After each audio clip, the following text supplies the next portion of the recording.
This is the local and national news from Fabulous 103 FM, brought to you via YouTube.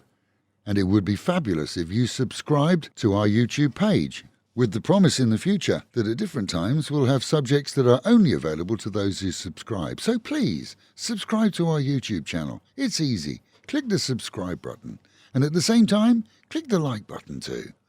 Finally, a law that will save lives and is well overdue in all Asian countries. From the 5th of September, it will be legally required for all infants in cars in Thailand to be sat in car seats. That's specifically car seats for infants and babies, avoiding the common practice here of them roaming around in a vehicle cab and often sitting unprotected on a passenger's lap. So, proper car seats will need to be installed. For older children under the age of 6, booster seats will be compulsory to ensure that seat belts are effective. The new law, which will be compulsory, has been added to Thailand's Land Traffic Act, which covers all regulations regarding highway usage. Sadly, due to retail prices of some, cheaper car seats are expected to go on offer, and parents should take extra care when choosing. However, from September, high penalties can be expected for all who are caught without their children properly safe and secure. Following the use of a promotion which clearly replicated certain members of the Thai royal family, the subsequent removal of the commercial by both platforms carrying it online, and legal action expected by the Thai authorities, army chiefs have been so incensed by the disrespect that army personnel have been requested to desist from ordering from Lazada, and according to Thai media, vehicles delivering from Lazada will be banned from all military installations and housing areas.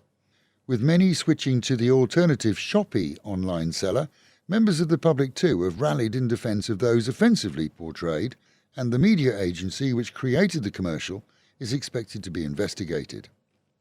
A ramshackle so-called temple in Chaiyapoon used by a cult based on superstition and bizarre treatment for ailments has been raided by authorities who discovered the remains of some 11 corpses in coffins.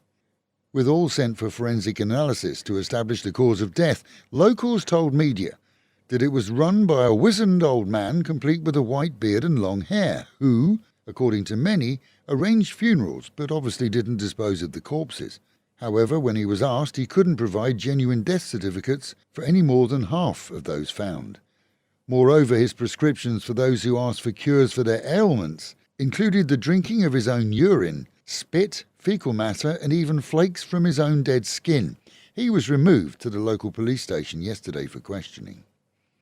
Not spotted here in Thailand yet, but just as you thought it was safe to go out, the WHO has reported on 3 subvariants of Omicron which do affect lungs and are more infectious than before.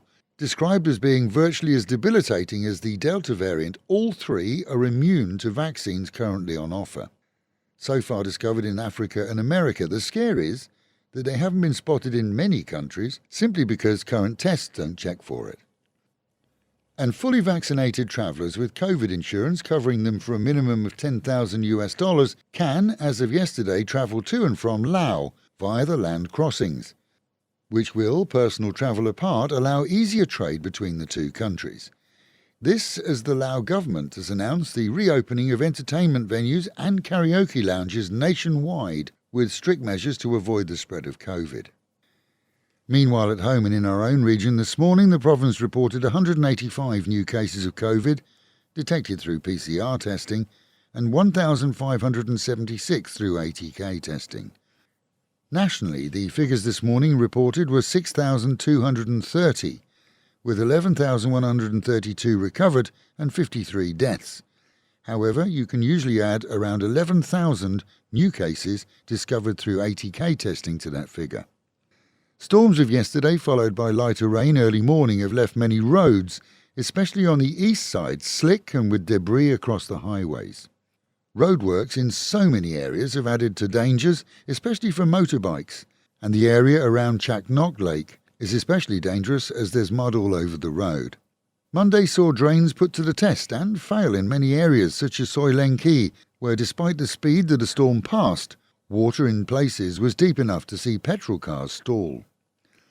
As businesses slowly recover here, so many listeners are emailing us with mentions of price rises in popular eateries. For most, though, they've been running at a loss to date, and with the cost of raw ingredients rising, so they have to increase their prices.